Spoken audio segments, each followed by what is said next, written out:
In this video, I want to go over every single thing that came to the Season 4 update of Apex Legends. You may already have a pretty good idea of everything that came to the Season 4 update, but I guarantee if you watch this video, you will find at least a few things that you didn't know about. I am Alarmix, and let's get into the video. So for this video, I'm going to be using a leak page that I found on the internet. I'll make sure to put it in the description, but I'm going to be using this to just basically read off of it and tell you guys everything that came to Season 4.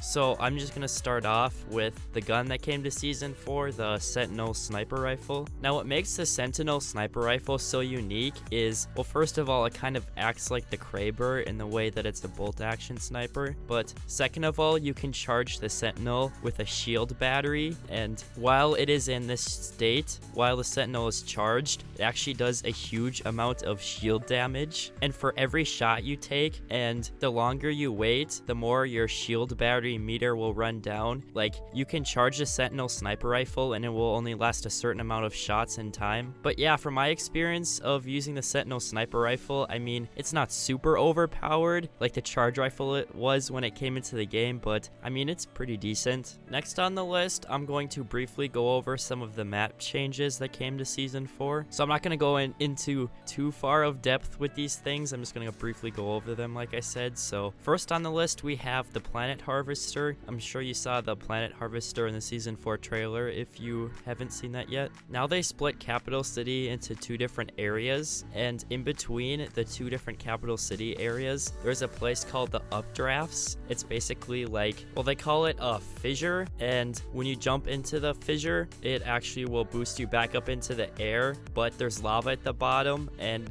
it's why it boosts you up is because the air is really hot, and I guess it does boost you up, but it damages you for 25 damage in this process. The next change to the map is that there's a survey camp in between Epicenter and Skyhook, and inside of this survey camp there are weapon racks, and what guns are in the weapon racks will never change. There's no sort of random loot spawning in this area, so if you find a good gun that you like on the weapon rack, this might be a place for you to land if you are just strictly going for that gun. Moving on, they actually changed rank a little bit to ranked Series 3 in Apex Legends Season 4. So halfway through Season 4, there will be a rank split. Like, everything involving ranked will be reset like it did at the beginning of Season 4 at the Season 4 rank split. They added a master tier, and now Apex Predators are only for the top 500 players per platform. Dive trails will now be a seasonal reward thing, and also now with Revenant's silence ability, you will be able to get assists in ranked mode. Moving on, you will actually get a gift for logging in the first week of Season 4. It's nothing too crazy, but if you weren't going to in the first place, you might as well log in and get that gift for logging in the first week of Season 4. So moving on to the next item on the list, there's some loot changes in the game. They've added and removed some things. So the main thing here that they added is they added sniper ammo for the sniper rifles in the game. So now the Sentinel, the longbow, the triple take, and the charge rifle will all use sniper ammo. They also added a new attachment, extended magazines for the sniper ammo. And now when you find energy ammo on the ground and you pick it up, it'll be worth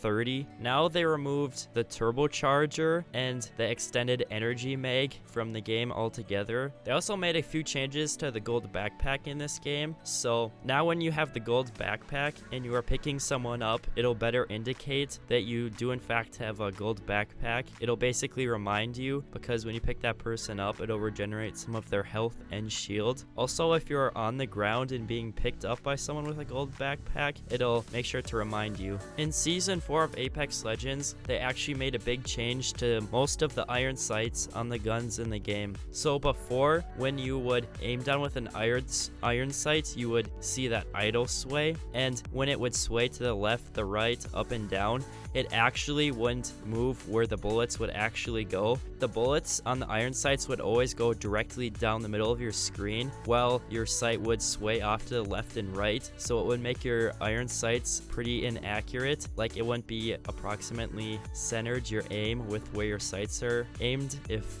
that makes sense. So now they updated it in the game to where wherever your iron sights are pointing, your gun will in fact shoot exactly there. So in Season 4 of Apex Legends, the G7, in my opinion, got a pretty huge nerf. They actually moved the G7 Scout to the assault rifle class, so it won't be with the sniper ammo in the game. So the G7 Scout no longer accepts sniper attachments, I mean just sniper optics. They reduced the fire rate of the G7 from 4.5 to 4. They increased the time in between double tap shots, and yeah, I think that's a pretty huge nerf for the G7. The L-Star now you can find as an energy ammo gun laying around the map. They slightly reduced the damage and rate of fire, but then they also reduced the horizontal recoil of the gun. With the Havoc, they now made the rate of fire on the select fire a little bit faster. So in between shots, you used to be able to shoot it every 0.77 seconds. Now you can shoot it every 0.56 seconds in between shots. So with the R99, they reduced the damage per shot from 12 to 11. They increased the magazine size for the first 3 tiers. Base 18 to 20, common 20 to 22, rare 23 to 24, epic 27 to 27. So I think the R99 still should be a pretty good gun. The Prowler got a 1-hit damage increase from 14 to 15.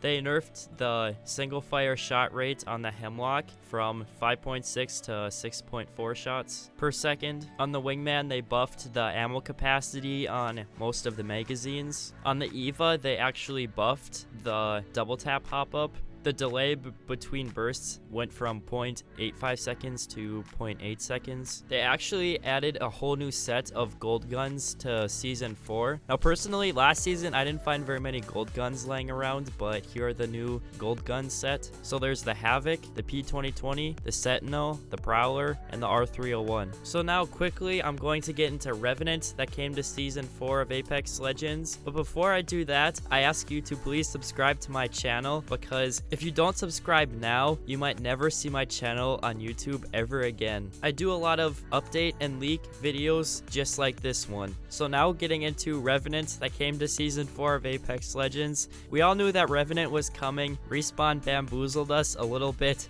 with their trailers about Forge. But yeah, at the end of the day, Revenant finally came and I'm pretty glad about it. So just quickly, I'm going to read off Revenant's abilities for you. So his first ability is his passive, Stalker is the name. You can crouch walk faster and climb walls higher. His tactical is named Silence. Throw a device that deals damage and disables enemy abilities for 10 seconds. His ultimate ability is named Death Totem. Drop a totem that protects users from death. Instead of getting downed or killed, you will return to the totem. So how this ultimate ability actually works is once you activate the totem, like you go to the totem and click your interact button, you will turn into shadow form and you will just use your normal health. Like your shields will be desactivated, and once you get shot and your normal health goes away, you will return to the totem with just your shield left. Also, there's an ability below all of these 3 on the screen that you can see. It says low profile, more difficult to hit, incoming damage increased by 5%. So I don't think that this will have